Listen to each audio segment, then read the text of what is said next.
So, this is the story of Pygmalion, and in this animation he will be represented by this guy right here. So, the main story of Pygmalion is that he was this famous Greek sculptor that was so immersed in his work that he didn't have time for a social life. In fact, he just plain hated women. No offense to women watching, that was his preference. So, one day, he was working really hard at this sculpture, and he was putting some nice, fine details, and when it finally came out, it was just so beautiful that he felt compelled to hug it, and kiss it, and maybe possibly do some handstands. Nobody knows, nobody was there to record it.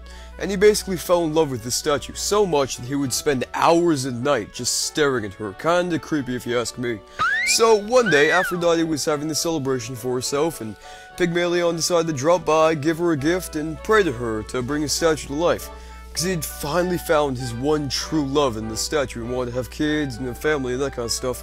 And Aphrodite got a little curious to see the statue, so she went over to Pygmalion's house, thought the statue looked kinda like her in majesty and beauty, so she decided to turn it into a real person.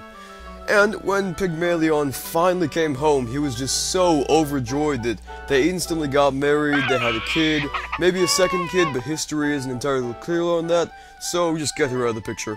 And they lived happily ever after. The end.